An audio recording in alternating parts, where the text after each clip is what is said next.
Yeah, they see me on top and they get mad cause they can't top me. Got me running up the score when they even matter cause they can't stop me. Yeah, they see them trying to watch me and they trying to copy and it's looking sloppy. Yeah, we about to get it popping, talking non-stop. Can I get a copy? Yeah, they see me on top and they getting mad cause they can't top me. Got me running up the score when they...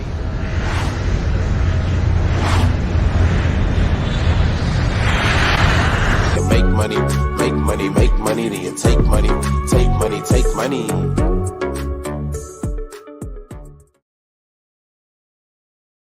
Hello and welcome back to KSB TV YouTube channel. I'm your host, BlaKc HEXican. Got another great stream for you guys today. So before I get into who my guest is and what we're going to be talking about today, just want to update you guys on the cryptoconvos.eth wallet. You know that we have a wallet that we have put together for the purposes of education just for this stream that I am DCAing every week a little bit, creating a strategy that I feel could be good for going into the post-chain launch.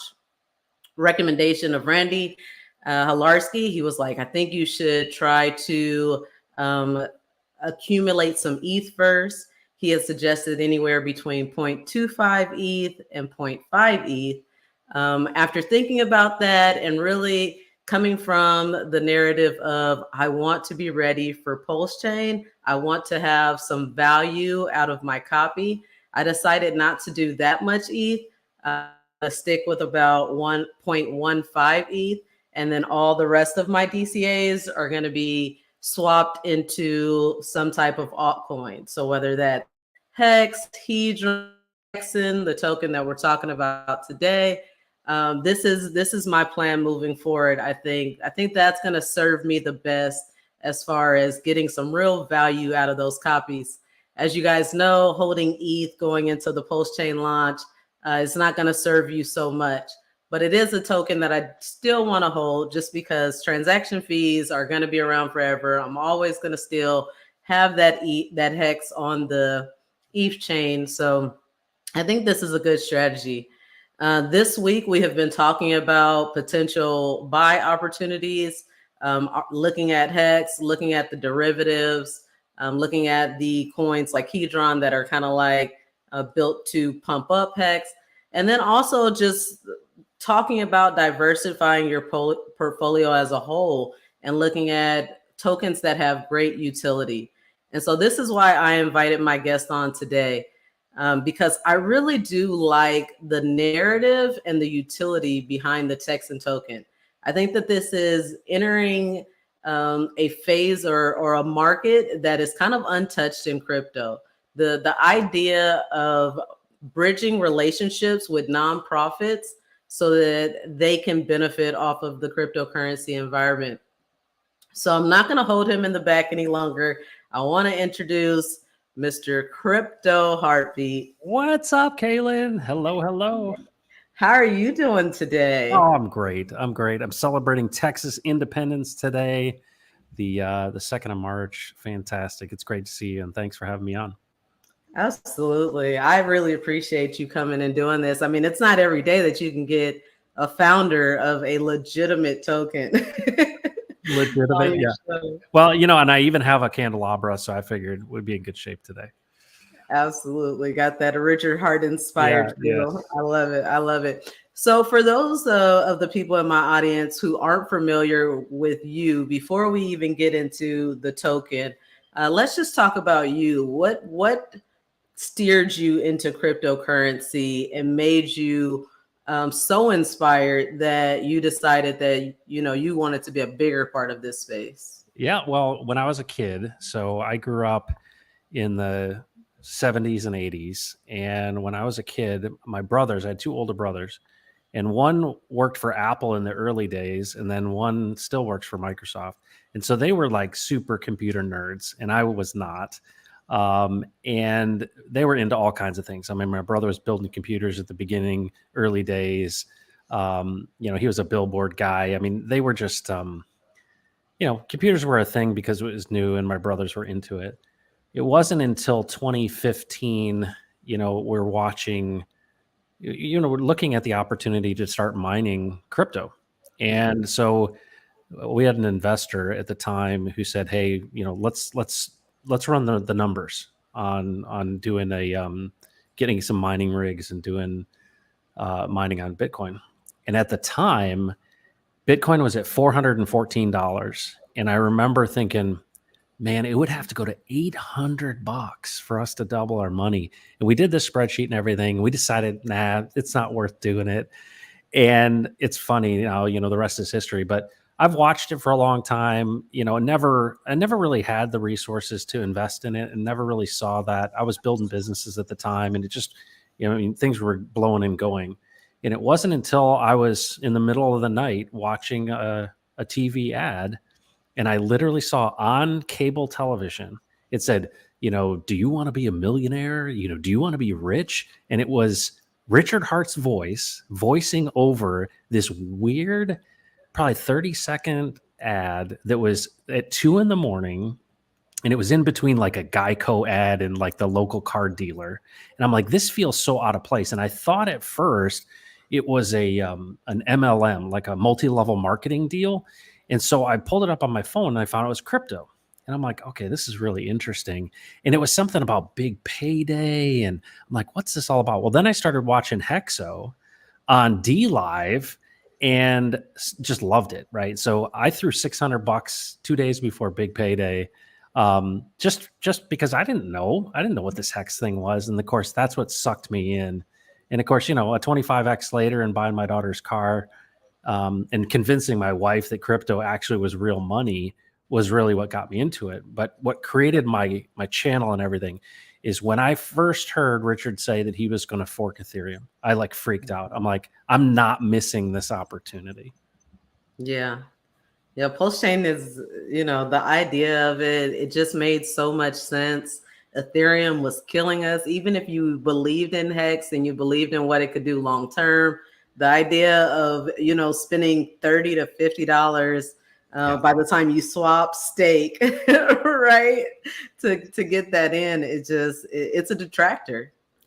Yeah. And to me, the system state, when I learned about the system state, and of course, it's funny, I've been streaming now for, almost a year and a half, and, almost every day been talking about how exciting the Pulse chain is. And so, but it was really, I think, the system state. And then, of course, I just consumed every bit of Richard Hart content I possibly could, and then realized, because of my nonprofit background, what potentially is really here when it comes to tokenizing communities. And that's what's really led to all this other stuff. Mm-hmm. So yeah, let's talk about that, how that, brainchild came to be, and, the process of that. Yeah. So for 22 years, my whole career has been helping nonprofit organizations raise money. And so I led a company for 10 years as CEO. We had about 200 employees, and we were one of the largest full service fundraising agencies in the US out of Dallas, Texas. And I ran that company, and, we did every possible thing you can imagine for any, imaginable nonprofit. And so when I left, I sold and I moved back to my wife's hometown. And honestly, getting started with CryptoHeartbeat and starting to talk about Pulse Chain, and I saw the Sens Foundation. So the sacrifice for Pulse, you could give to the Sens Foundation, and it was like 75% of the points. And I had been consulting and talking to people in the nonprofit space, and I was working with this nonprofit called the Texas Nationalist Movement, doing just traditional fundraising counsel. And I was really inspired by Richard saying, hey, if you give to this nonprofit, we'll do token distribution based on your giving. And of course, $27 million in 90 days is unbelievable in my business, right? That just doesn't happen. And to see this kind of money. So I started doing webinars into the nonprofit space about how this guy raised $27 million in 90 days for this Sens Foundation. And I was making the case to people that, hey, folks, you need to pay attention to crypto. You need to pay attention to people who are in crypto. And honestly, when we literally were racking our brains with the Texas Nationalist Movement saying, hey, I caught the vision, and I was like, do you want to raise $1 million or you want to raise $1 billion? And they were like, I think $1 billion works. I said, well, you've got to look into tokenizing communities. You have 435,000 people in your organization, plenty of people comparatively, especially to the HEX adoption. And I said, if you can convince those people to unlock value together, you've got something. And so that's really where this idea of tokenizing communities was birthed. I was inspired by Raoul Pal, who was formerly with Goldman Sachs, who obviously is, a big thinker when it comes to macro stuff in crypto. But to me, this idea of building digital nations, really, we're doing the exact same thing that countries do, which is, borders, rules, currency, leadership. I mean, we just don't live in the same proximity. And so what if you could get a group of people to, decree their own, value? That's all fiat is, not backed by anything. And then, of course, there's a million and one Richard Hart quotes like, our made up internet money is better than the government's made up internet money. And so Texas independence, tokenizing communities, and then being able to do token distribution without a sacrifice. That was the biggest thing, because our attorneys were like, you cannot accept any money, because that's where you can get into trouble with the SEC. And so people gave directly to the nonprofit organization, and we did token distribution, and things are going really well. We got a $1.7 billion market cap, and it's amazing how many stakers. We're going to cross 4,000 stakers this month. I mean, it's incredible. That is truly incredible. I'm interested to know how the nonprofit initially responded to it, because I myself have quite a nonprofit background, Yes. as you know. Yeah. And one of the things that I've noticed in working with nonprofits is that we tend to be a little behind the times when it comes to technology, because everything is so grassroots, everything is so, peer-to-peer. I'm interested to know what that hesitation was, or was there any hesitation to tokenizing donations? A ton of pushback. Here's the thing. You're 100% correct. I mean, I built a business out of that industry being late adopters. I mean, honestly, because they're laggards, I was bringing old technology into the nonprofit space. This was different. And it was different because the Texas nationalist movement is, because it's so, it's such a, niche, right? You think about how we're leaving the Union of the United States. I mean, you've got to be committed if you're in that, in that group. And so I think that they were used to taking risks, but also they weren't your traditional nonprofit that has 50 board members and all of them are a bunch of lawyers. And that helped a lot. But still there was a lot of, well, what do you really mean? And what does this look like? And a lot of questions, because crypto right now, even today, is still quite speculative, right? That's really the core, is speculation. And that's something that conservative people are not interested in. And so it was, it's difficult to get through lawyers and difficult to get through board members. And honestly, I think that's the biggest concern, is that when you're kind of leading by committee and you have a board of people, it's very difficult to get people to move and take risks. And so I'm actually really proud of them, because if it wasn't for Nate Smith coming to Vegas, he got into HEX, he started staking his HEX, he came to Vegas and he met the Hexicans. And that really, I think, was what made the difference, is he realized, hold on, this is real stuff. And so I was just really, it was really cool. But that it's a miracle, in my opinion, that they're willing to take this risk, because they're definitely leading. Yeah. Yeah, I know that I thought right away that TEXAN was groundbreaking and innovative, just because of adoption, because of the fact that you're looking at a membership base, a group of people that already have a vested interest in an organization. And now you have an opportunity to spread this message of crypto within this space.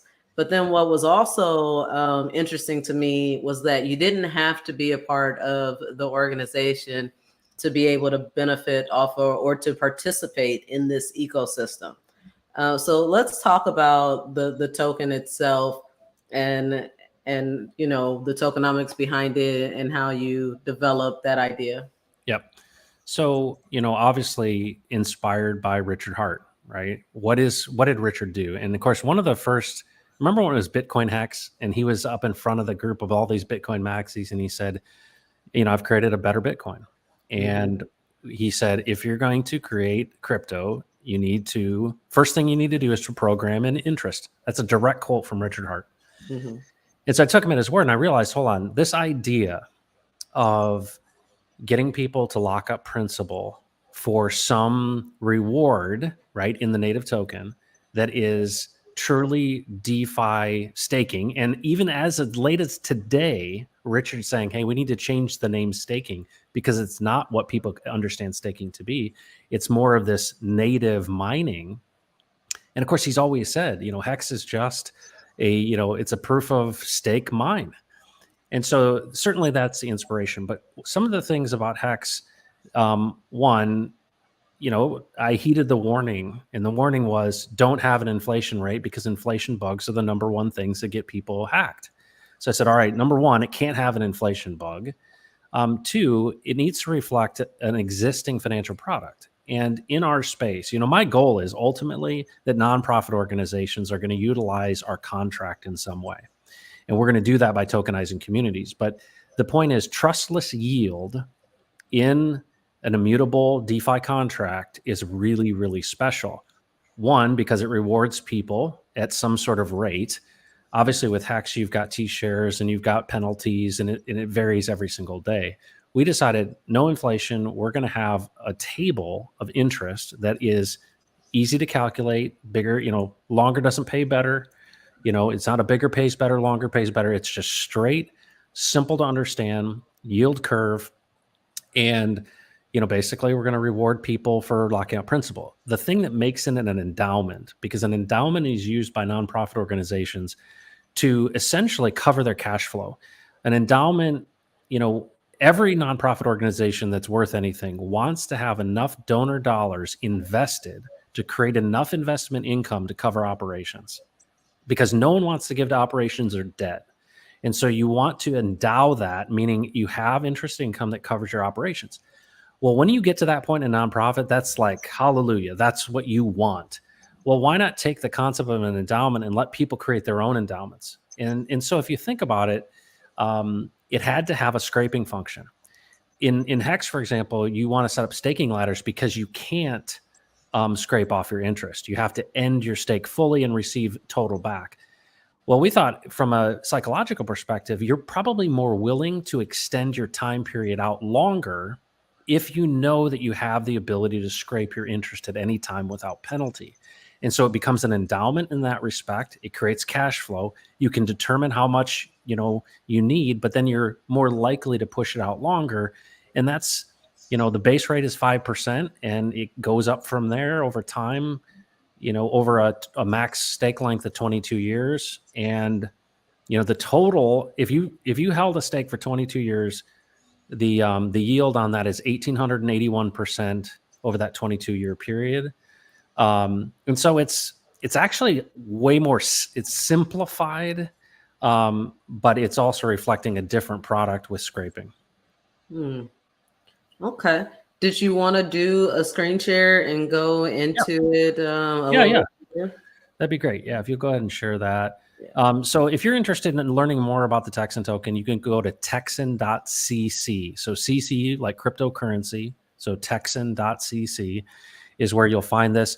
And there's a lot to find here. We're going to look at the white paper. And so on the white paper is really where we get into the yield chart. But just to give you an idea of how this works, there's a yield curve. And I mentioned that there's a chart that's actually, it's a table that's actually embedded into the contract that determines how much yield you receive based on the time that you serve. And it's actually done in days, but we show it in years. And so the base rate, so in the nonprofit space, an endowment, you want to at minimum get 5% return every year on your endowment investment. In this case, the base rate is 5%. So if you were to scrape every single month, you'd get 5% on your money, whatever that 1/25th if it was, 1/12th if it was once a month. But in year 2, it increases a little bit. You get 6%, so that's 11 total. And then in year 3, 8, 11, 15, 20, all the way up to year 22, which is 236%. So we wanted to create a yield curve that didn't reward you for basically compounding, but would give you that effect. And so over the course of 22 years, it's 1,881% if you left it in for that entire time and did not scrape. But if you did scrape, it puts you back to day one, but doesn't change the length of your stake. So essentially the principal and the interest are separate. The principal stake, you determine the amount of time. You can make as many stakes as you want, and then you can scrape at any time, but you're always returned to the yield based on day one. And so and it'll continue to accumulate for the rest of the stake period. It is deflationary because there are penalties if you were to break your principal stake, just like in HEX if you did an emergency end stake. I think the difference here, though, is you're looking at it differently because you have this ability to scrape interest without penalty. Right. And so that's the main premise of what the TEXAN token does. But, like I said before, it's you can hold it liquid or you can stake it for additional rewards. And those rewards are paid in TEXAN tokens. So when you said that it doesn't have like the bigger pays better, longer pays better, right?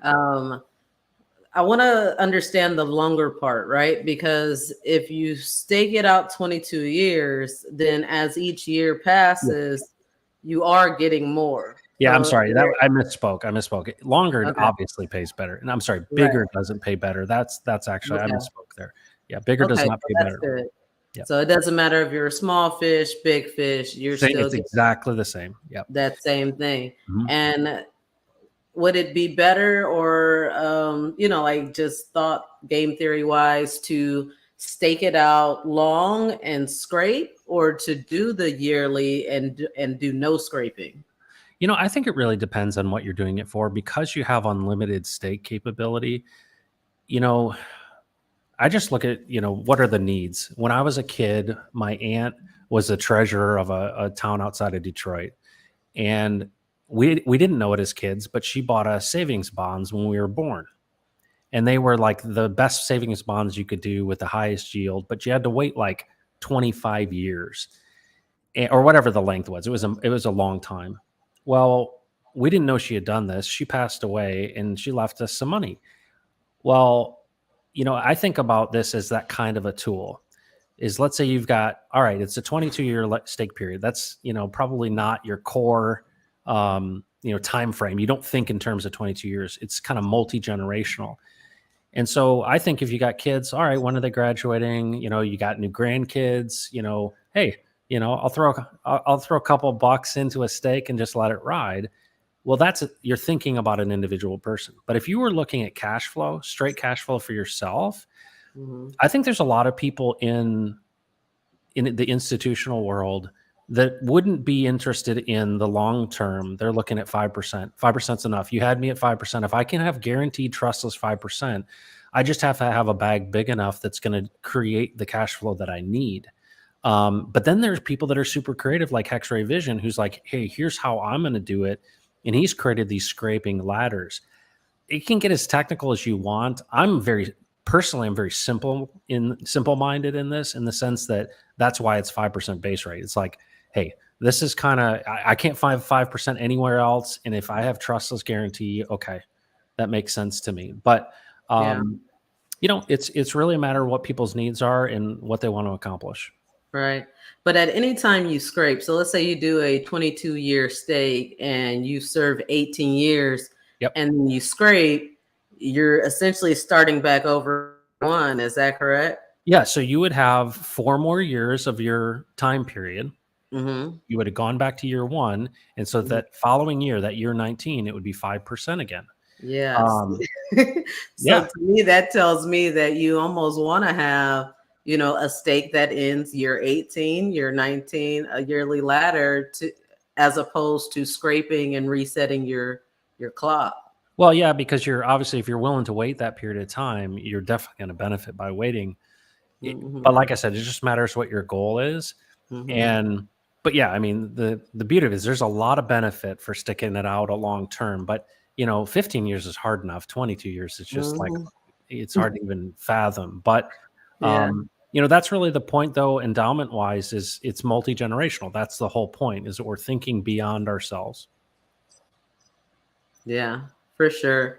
So you're saying it's deflationary instead of, in comparison to Hex, the penalties going back to the stakers or the holder, the ones that are time locked. Instead, it is, you said, what is it, burning Yeah. tokens?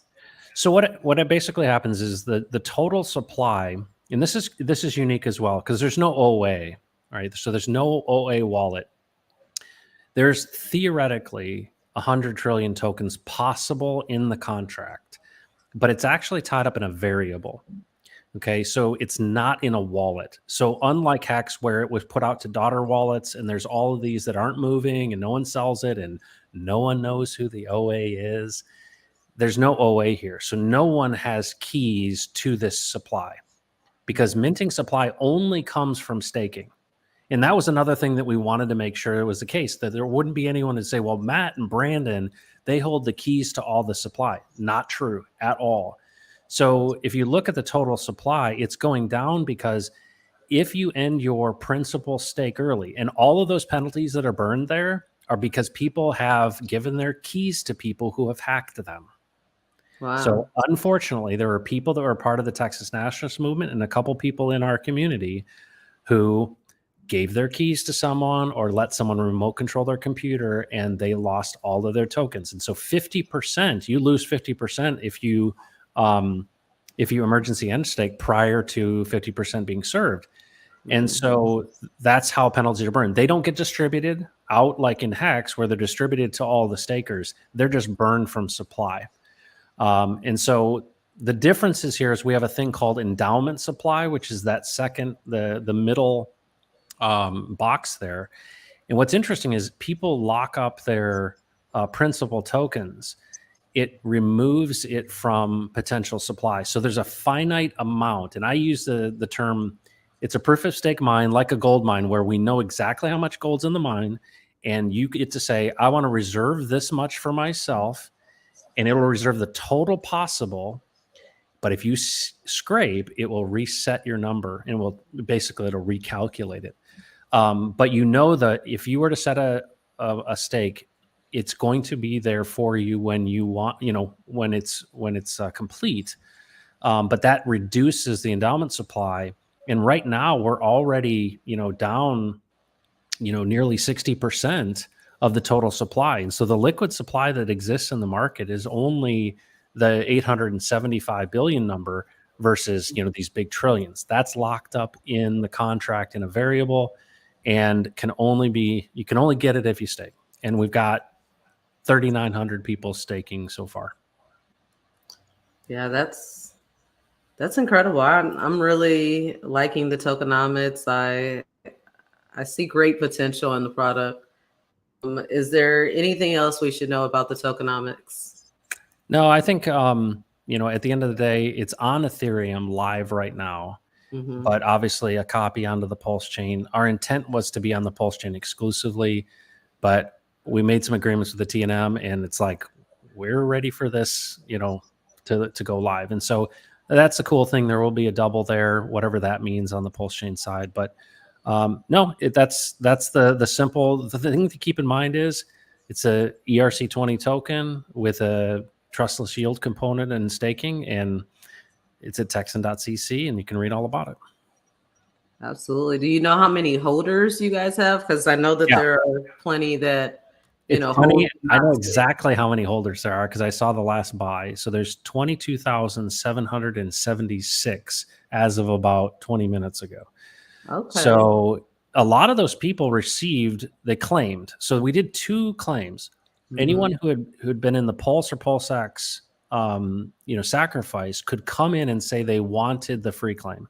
And so we had 21,790 who did that. And then we had about 5,500 that gave a gift to someone else, because we gave anyone who claimed the ability to give to someone else.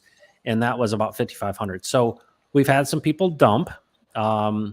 And after those dumpers got out, we went from about 24,000 down to about 23,000, and we maintained there. And surprisingly, a lot more people have staked than I expected, and a lot more people have bought in addition to their million TEXAN token claim. So, yeah, I really think that our real ultimate goal is to help educate these people that are in the Texas nationalist movement, and with all of this political press around the referendum, get more and more people aware that are outside of crypto community, new no coiners. That's the goal of this whole thing, is to tokenize this community. It's just really nice. And I'm very appreciative to the Hexican community and the Pulse Chain community for being a part of this, because honestly, if you don't prime the pump with holders, you got nothing. And so I owe a lot to this community for coming alongside us. So thank you very, very much. Yeah, for sure. So I think that now's a good time to play a little game. Let's.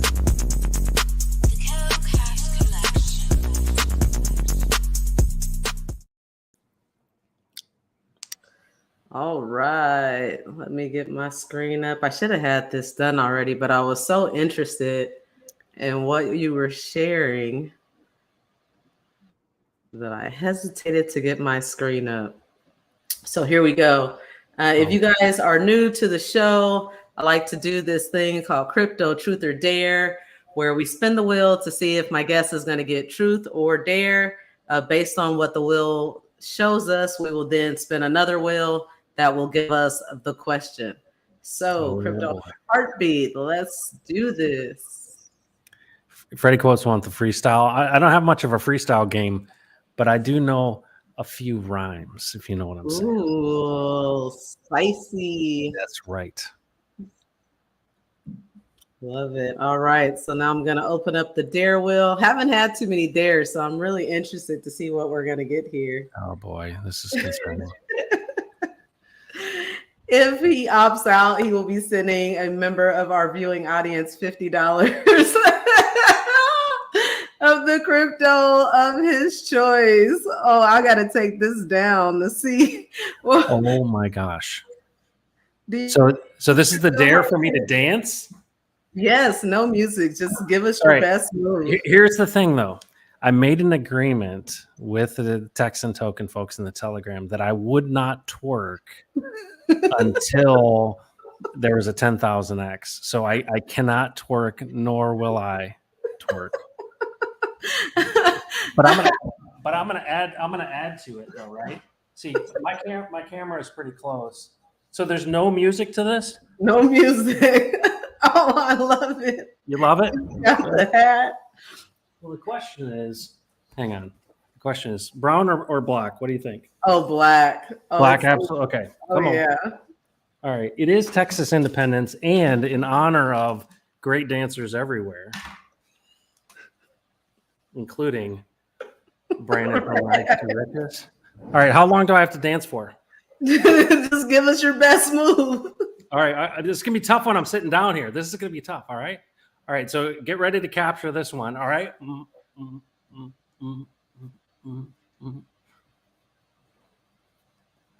Oh, that was great. I can do the white man's overbite like anyone. Oh, my gosh. Does it all. I could not ask for a better dare. That was great. Country line dancer. You got that really right pretty close. I'm never going to see the end of that one. I know it. Yeah, for sure. That's going to be short. You guys look out for that one. So before we wrap up here, I think I have a great understanding of the idea behind the TEXAN token. As far as, and I don't know, maybe we can bring up Dex Screener and just kind of see where the price is. What was the launch price, if you remember that? It was 4 zeros and a 1. And actually, here, I'll pull it up. Let me see, because there's a couple different pools to pull from here. USDC 3. Yeah, here we go. So let me share this screen with you. Oh, you already got it. Okay, cool. So let me just go log, and then let me go to the 4 hour. Let me go to the daily. So it's interesting when you look at this chart, what has kind of happened since the beginning. So we had someone come in before any liquidity. Like somebody front ran it, and somebody put in $10 of liquidity at $1 a TEXAN token, which obviously we know is not legitimate. So that's why you see this big candle here. But the opening price, I believe, was 4 zeros and a 1, and then of course we had a dump, and then since then, we kind of basically got the dumpers out. We had a couple people, surprisingly, and this is interesting. I just, people don't kind of hear this stuff because this is what's happening behind the scenes. I don't know if you know this, but there are some people in the Hex community who gave significant amounts of money to the Texas nationalist movement, not to support them, but to get the bonus to dump on our heads. Oh, wow. Okay. And there were two big players who gave significant $30,000 to $50,000 of USDC, and not for, now they gave it to the nonprofit, and the nonprofit got it, and they're happy about that. But their whole goal was to literally, as soon as we launched, dump it all. And so you think about this chart, it's good because they dumped at the beginning, which I'm totally fine with. But I learned a big lesson, because our next community, which is Ophir out of the Philippines, we're not going to have that bonus this next time. And it's just kind of sad to me that there are people out there that they're participating not so that they're looking for a quick buck. Yeah. And I thought the people that are going to give money to this nonprofit are going to care about the nonprofit. And that actually wasn't true. Yeah. And so that was kind of a lesson that I learned. But really, since that's kind of washed out here, we've been doing pretty well in the last, in this last month or so. Mm-hmm. Yeah. And it's still, very, very new. I think any coin that has immutable code is still to me, this is still the launch phase, like the first year or whatnot. Has a lot of potential. Like if you can get that early mover, that first investor advantage, then you're probably going to be all right in the long term. So definitely looking at TEXAN as one of my options for my new portfolio. Of course, I'm already a TEXAN holder. I'm probably bigger than most of the, I definitely am way the free claim. That's for sure. So I do for sure believe in this project and want to see it do very well in the future. Well, I appreciate that. And I think one thing just to mention that people may not know is that we're in the process. We're actually going to be creating an exchange on Ethereum called Freedom Swap, and an incentive token called Unifier, because we're actually tokenizing additional communities. Our next community is in the Philippines. It's called Ophir. That's going to be announced on Sunday. And then we are talking to some pretty big groups. I've reached out to Jordan Peterson. Hopefully at some point in time, we'll get response back there. But looking at, very large communities of people who are interested in freedom and sovereignty. And, our whole goal is, what do we want? We want more people using PulseX on the Pulse chain, right? Mm-hmm. We'd love for them to use Freedom Swap on Ethereum. Mm-hmm. But we want to incentivize people to basically buy and hold and stake and chill and, basically build value in their communities where the trust already exists. And that means so many more no coiners. So our philosophy is to go bring crypto to communities where trust is versus, one ring to rule them all and get everybody to come over to your crypto. No, let's give them a gift of crypto and let's benefit in that process. Absolutely. Yeah. Speaking of bringing in new people, right? The idea of mass adoption, I would imagine that you're spending a lot of time going back to the basics, going back to onboarding just in crypto in general. Yep. So I know that you have a project or a book that you've worked on to kind of assist with this. You want to talk about that? Yes, I released it today. It's called, look at that, I just have a copy. It's Unlocking Generosity. It's a free ebook. It's about 34 pages.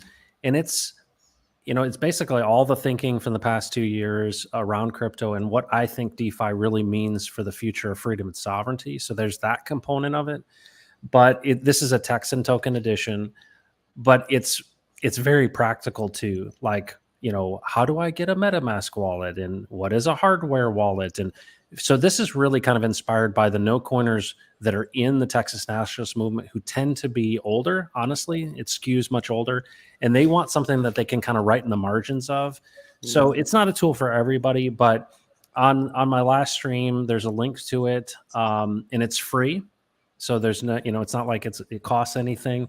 But I think it's a really good thing for onboarding people who might prefer to have something in their hands they can print out and write on, make notes on.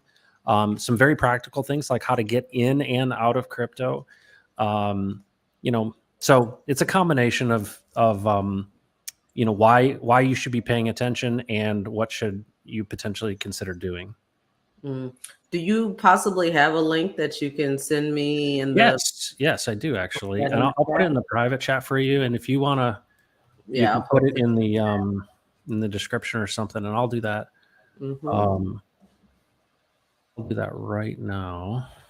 Perfect. And while he's doing that, while we're on the topic of onboarding resources on books, you guys know that I have to show you guys our ABC Crypto Terms and Definitions book.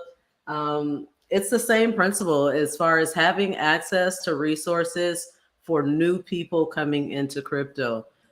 We have to see the bigger picture as far as new adoption. If we just keep circulating bucks through the same people, we're never going to grow to the point to where we want to be.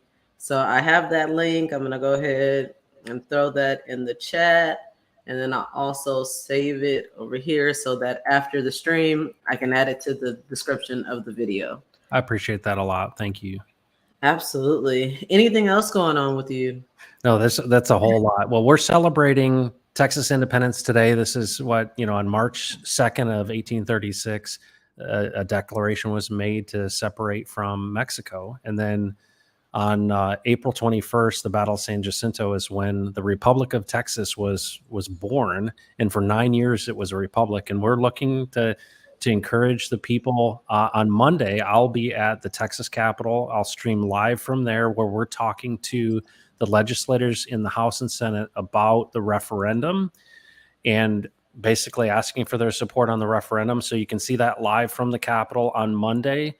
I'll be there from 11 to 4 Central Time.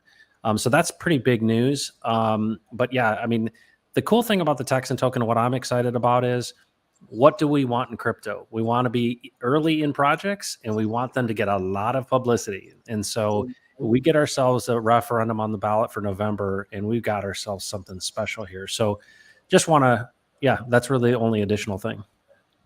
Perfect. And for follow-up, where is the best place to find you? I know you're active on Twitter, maybe Telegram. Yeah, both places. So I think Telegram's easier because it's CryptoHeartbeat 22, the normal spelling. But on Twitter, it's actually CryptoHeartbeat HART. It looks like it's misspelled because it is. But you can see there, you can see me on Twitter. I'm active regularly, daily there. But yeah, if you got a message or you want to connect, or you can just, check out my YouTube channel at CryptoHeartbeat. Perfect. So that is pretty much, all that I have as far as questions. I just want to say thank you again for coming and giving us here on KSB a good overview on TEXAN and that option and the utility that into the space. I do have a couple of updates for you guys regarding the HEX cruise. Hey guys, we have finally made it over 100 passengers, 100 cruisers on the HEX cruise. So that was incredible to finally get over that first milestone. I am so looking forward to it. I saw a couple people in the chat that are going to be coming on the cruise with us. Hey, Danny, thanks for this very kind comment. Freddie Quotes will be on the cruise with us. A number of different people. RG3 will be on the cruise. We have just secured a physical space for our breakout session. So we will have a nice little 2-hour ending with a Q&A educational portion where you can ask your questions to Crypto Coffee and everybody else that will be leading that session. And then the thing that I'm most excited for is on Thursday night, the last night of our cruise, we will have the Hexi Awards. CryptoHeartbeat, have you heard about our Hexi Awards? I have not. Tell me about it. So I'm really happy that you're here because you were nominated, I believe, for one of the Hexi Awards. Basically, it was just a way that we wanted to show some love, show some, respect to all the different content creators in the space that are doing things to promote the Hex and Pulse Chain ecosystem. So we had this nomination period where people could go in and vote for streamers in all kind of categories. And so on Thursday, the last of our cruise, we are going to be live streaming that award show and announcing who got the votes for each one of the categories. So I'm really looking forward to that. And really, it's just about, the community itself people work so hard. They give up their time so freely. And to just be able to say thank you, I know for me, it means a lot. So I could only imagine that it means the same for the rest of the content creators.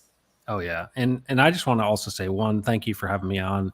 But two, I think some of the most meaningful memories so far within the Hex and Pulse community has been the events that you guys have put on. And I think that dedication, it's one thing to get on a stream. It's another thing to plan events, to deal with all the headaches of that, and then to babysit all those fellas from Germany and all across the world. I admire what you're doing. I think it's kind of, it's really cool, especially with your family and everything, being a part of this. And it's special because you represent what's different about this community, because people in this community are going to really some pretty great lengths, in my opinion, to help strengthen everyone's bags, because we don't get any direct benefit when somebody buys Hex. It doesn't directly benefit. We don't sell a product. And so for people to be committed to going around the country, setting up cruises, doing all of these things to help build community, to me, that's what gets us through the bear market. That's what gets us through all these things. And it reminds us that there's more value than just the money. And so thank you very much, because the most fun I've had has been things that you guys have put together. So thank you very much. Oh, that means a lot. Thank you for saying that. So that's all the updates that I have for you guys today. Tomorrow, of course, is Friday. So that is our ladies stream. I have some ladies going to be joining me on panel tomorrow. We have SJ Wild. We have Hexican Girl, CZ Hexing. We're going to have our discussion tomorrow is going to revolve around meeting up in real life and what that does to, stimulate a community. So I hope that you guys can join me for that. And then you guys know every Monday through Friday, I'm here at the same time, 12 p.m. Pacific Standard Time. So join me again next time. Thank you again, Matt. You bet. Thank you.